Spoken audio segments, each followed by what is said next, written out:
Have you ever come across this video on your feed? Well, that's me. I did that, and now it's sort of become my entire career. And I'm not exaggerating by any means. Before I released this back in February 2024, I was at roughly 20 monthly listeners, and now I am at over 10,000. And I'm pretty sure that like over 95% of the streams I get come directly off of this album alone. So yeah, this has pretty much been my entire life for this past 2 years. So to celebrate the 2-year anniversary of the release, I here present you with how to play Minewest Emo, or the Minecraft soundtrack, but it's Midwest Emo.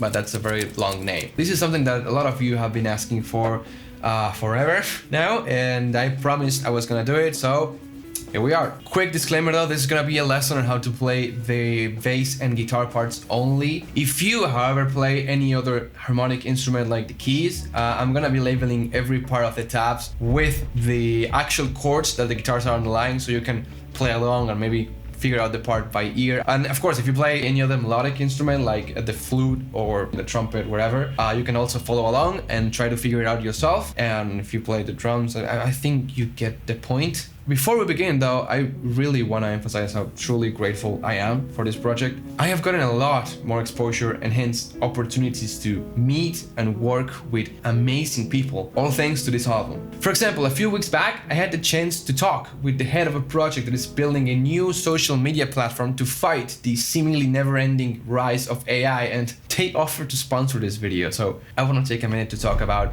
Haven. Haven is not exclusively an artist-safe space like Kera or Artgram. Instead, they aim to be a fully fleshed out social media site, like a cross between YouTube and Instagram.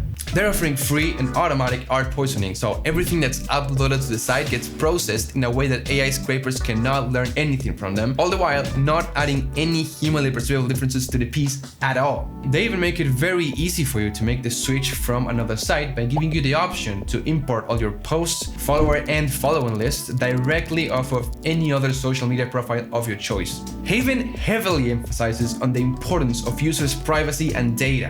While AI firms scrape pictures of people off the internet to use in training AI surveillance tools, Haven protects you by modifying all uploaded footage in a way that makes it undecipherable to facial recognition models. They plan to use the revenue they generate with the site to fund research for improving art poisoning tools to keep up with the scummy AI overlords that crave your data. So, if you're tired of AI being forced into every single corner of your life, supporting Haven's Kickstarter with as little as $2 today will bring about a tool to protect your privacy and livelihood for free. Also, if you currently can't donate, that's totally fine. You can still support Haven by clicking the Remind Me button on their Kickstarter page and sharing their posts on your socials. Thank you so much, Haven, for having the common sense and decency of not doing what every other scummy platform is doing, and for sponsoring this video. Okay, we're almost ready to start. Let's do a quick rundown on what you will need, which is not a lot, before we start. You'll need a guitar if you're comfortable changing the tuning off, or bass guitar, or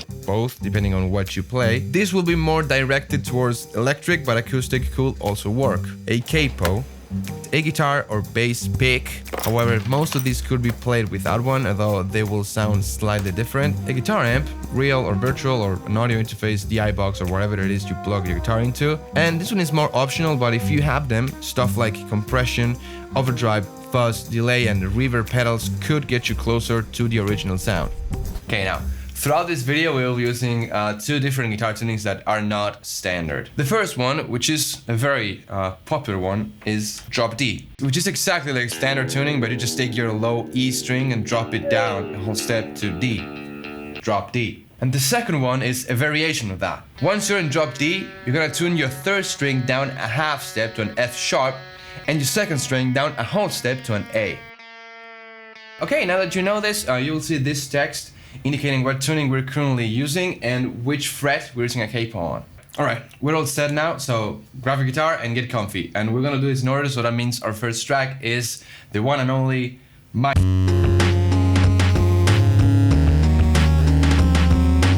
Even though this is one of the longest tracks on the album, it is by no means hard to play.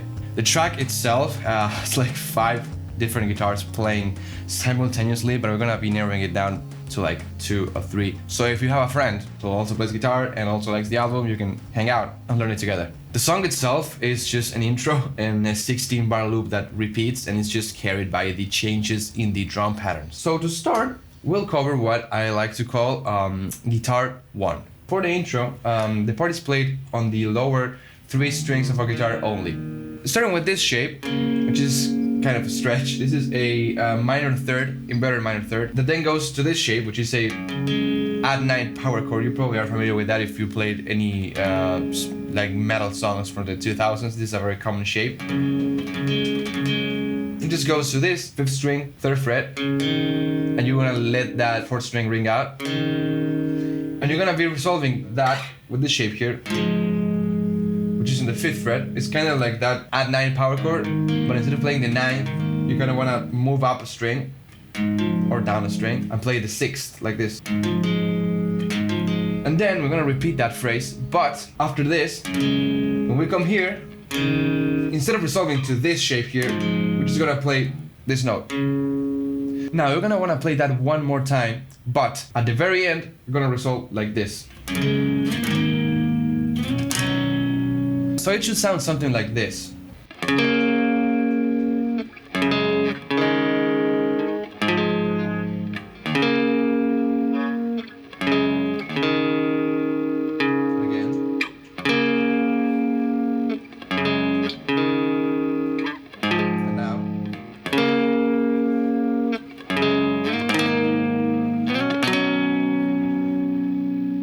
And that's it, that's pretty much the intro for this part. And you're gonna wanna repeat that one more time before you actually go into the main riff section. Okay, for guitar 2, the intro. This part you may wanna play it with your fingers, but you could also play with a pick, or you can do hybrid picking. Whichever you choose to use is gonna sound fine. I myself don't even remember what I did on the original recording. I probably used my fingers, but you could really use anything. It's actually a very simple repeating part that goes on for the entire song, but in this case, we're only gonna play it for 4 bars. So you're gonna start by playing this little shape on the 3rd fret, 3rd string. We're gonna play that open 2nd strings at the same note like this. And then on the 1st string, you're gonna fret the 2nd fret like that. That's your first shape. Then as a sort of like a passing chord thingy, you're gonna play the 3 strings open like that. And then your next chord is gonna be this, just the 3rd string open, 2nd fret on your 2nd string, and your 1st string once again open. So you get this.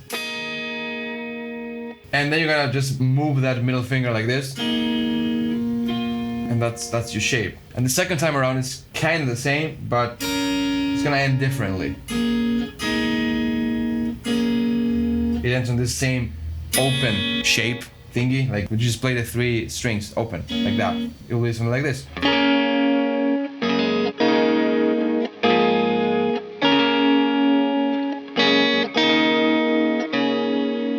That's it. Okay, so I said we're gonna be playing this only for 4 bars, and that's not how it actually plays on the original, but the original intro has like 3 guitars. But I believe if you were playing with only, let's say, 2 guitars, you could tie 2 of these 3 guitars very easily together, and those 2 will be that part which is played and this other part I'm gonna teach you right now, which is kind of like a, I don't know, it's kind of like a broken chord thing. We're gonna play this shape here, which is a major 7th shape like this, and you're gonna pluck in this order. You're gonna pluck 5th string, 3rd string, 1st string again, and 2nd string, and just repeat that. Okay, and since the song fades in, you're gonna have to kind of wing it, like when you change from this to this.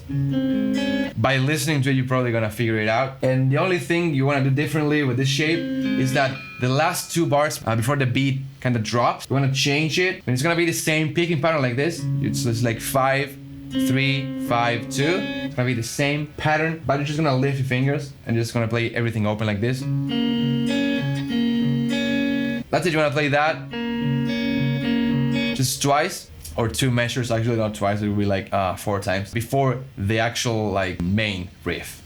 Okay, now we're into the main riff, finally. I will not be explaining every single fret and string you have to pluck, because you have the tab, and it will be much easier for you to just read out the tab to know exactly what fret and string you should be plucking. Pretty much this whole thing is just arpeggios, like chords. Instead, I would just show you how you should position your fingers in order to play these chords and hence play the part. Okay, so for guitar 1, these are the chords that you will be using throughout the part. This is like a major 7th, like a shell chord with another 9. So you have the root, 5th, 7th, and the 9th up there. It's a very simple chord to play. Then you have this one, which is just a regular minor 7th, like a shell voice type chord. You have your root, your 3rd, and your 7th. Make sure when playing this shape that you're using your pinky to fret the 7th here, and you leave your middle finger free, because at some point you're gonna have to do this, and you will appreciate having your middle finger free for that. Then you have this shape, which is just like a regular C major 7. However, I would suggest you play it with these 2 fingers, so you can leave your pinky free, because at some point you wanna play this low 5th like that. And then, if you remember this shape which is played, which is this minor 7th, I'm just gonna play the same shape 2 frets higher like this. And your last shape is just gonna be this C major chord, but you're gonna lift your middle finger and I'll leave this 4th string ringing like that, this chord. So, now that you know all the shapes, you can just follow the tab along, and the full riff should sound something like this.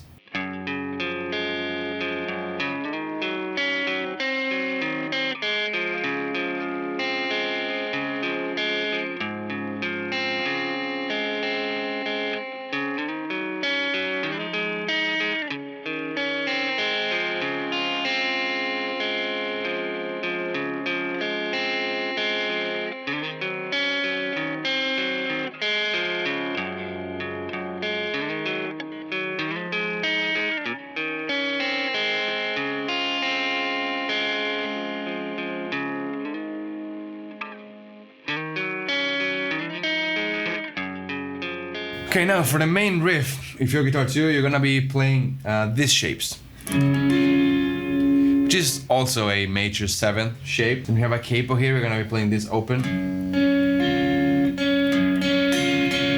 Then this shape, which is again a minor 7th shape like we played on guitar 1, but instead we play it here.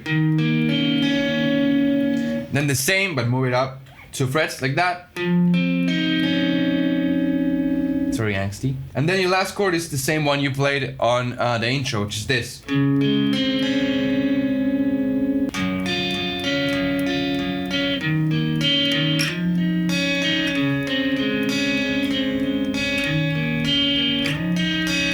You repeat that for like a lot, and that's pretty much the pattern you're gonna be playing all throughout. But however, check the tab though, because this first chord only repeats on measure 1 and measure 11 of the 16 bar loop. So yeah, check the tab, because it might be a little bit confusing, but hey, it wouldn't be Midwest emo if it wasn't, would it?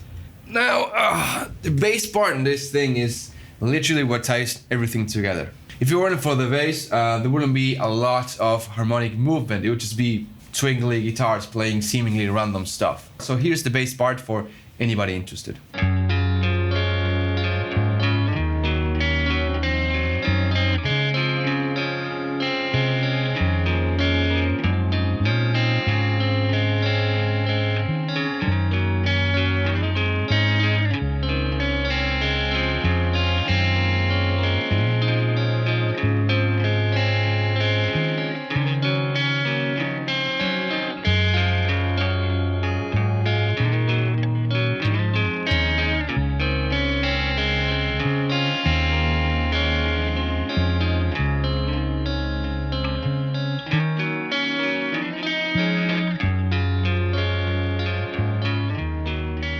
You may notice that sometimes the part feels like it's missing or has extra bars, but trust me, just play it the way it is on the tab and you'll see it all fits perfectly in the end. There's also some lead guitar lines.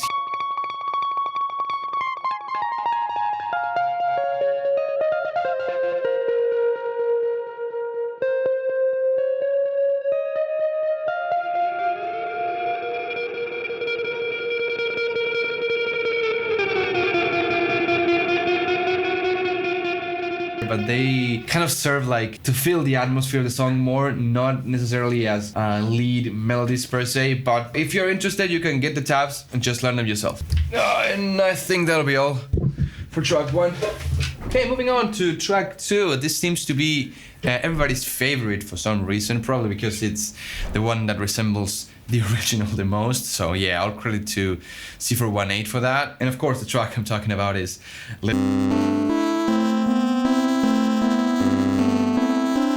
Okay, and I would assume most of you want to learn the intro of this song. And just like the first one, this song has a lot of guitar layers, but we're going to be focusing only on the 2 most important ones. So let's do the same we did with track 1. So we're going to do guitar 1 and guitar 2. I'm going to be starting with guitar 1 now. For the intro, guitar 1 only plays this soul shape all throughout.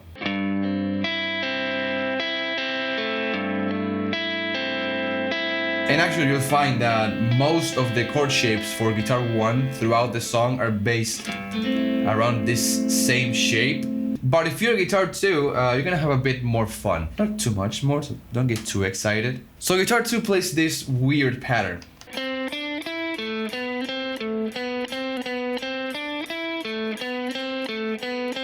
So if you count every note before the pattern repeats, you're actually able to count up to 10. So you got 1, 2, 3, 4, 1, 2, 3, 4, 1, 2, 1, 2, 3, 4, 1, 2. So as you probably know, music is usually divided in groups of 4 or 8. So what this pattern creates is what's known as a polymeter.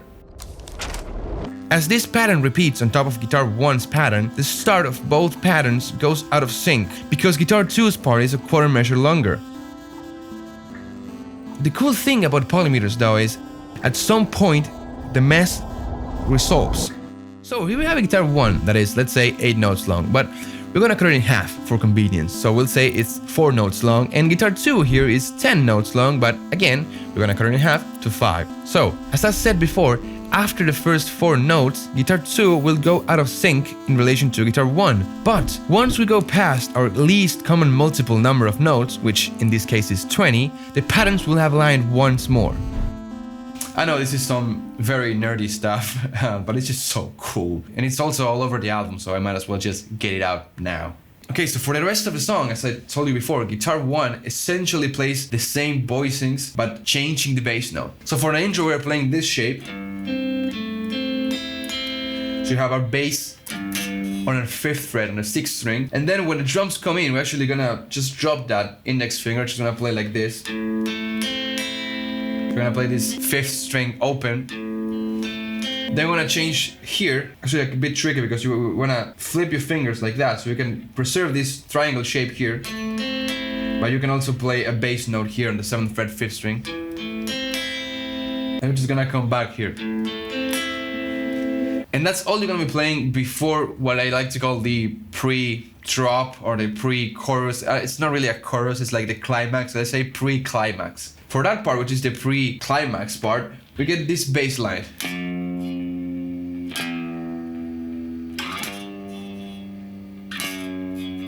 And guitar 1 actually accompanies that by playing the same bass note, but we play the actual main pattern that we were playing on the intro on top, like this.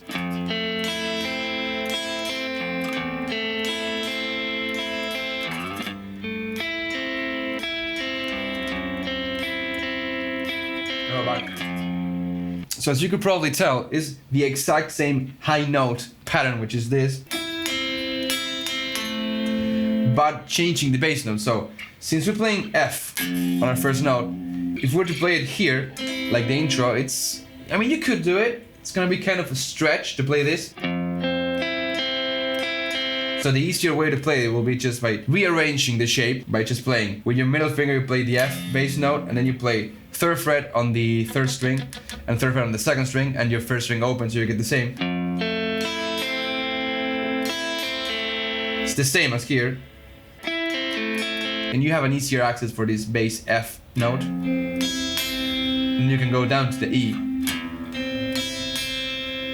Then you're gonna have to play the same shape on the intro. And you're gonna lower that bass for that 4th chord before we actually go into the climax of the song. Okay, so remember the tabs I will be leaving on the Bandcamp page have all of these chords I'm naming now. You're gonna have these chord charts for you to actually read and know how you should be positioning your fingers in order to play them. And of course, you're gonna have all of the melody lines written as well. And I believe it'll be way easier for you to read the tab and just listen to the song to figure out how to play them than having me going, this finger is gonna go on the 7th fret, and then on the 2nd string 11th fret, and then on the 12th string 11th fret, and wait, 12th string? You see, it's gonna be more confusing to me and to you, and I believe it's gonna be way easier to just read the tab and listen to the song than me just going fret by fret, finger by finger, what you should be playing. And so for this last part, which is the climax of the song, Guitar 1 is actually gonna be playing one chord per measure. And those are gonna be this four. This one, which we already played before, so you probably remember it. Then this one, which guess what? We also already played. Then we have this chord, which is very hard to play, very advanced, and you're gonna need a lot of mastery to play, which is this. Very hard. And our last chord is gonna be this. That's a new one for you, actually. It's an F chord. We played an F chord before. We played like this. Now I'm playing it like this. And that's it. Those are the four chords that Guitar 1 plays on that climatic moment. And Guitar 2 was playing this melody on the pre-chorus.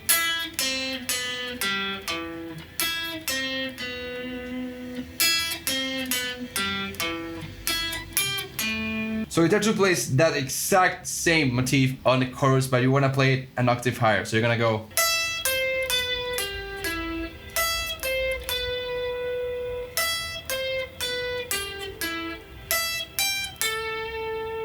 That's it. And also, now, the bass. Jesus. Okay, so the bass on this part finally has some movement. Before this part, the bass was only playing long, sustained, boring notes.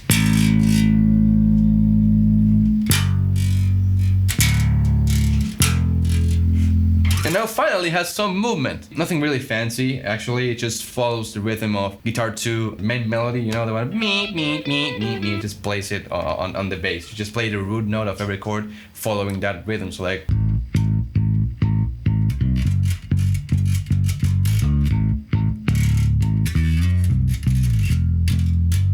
or something like that. Again, everything is on the tab exactly as played on the album. So yeah, here's a very quick demo of how a climactic section should sound like that.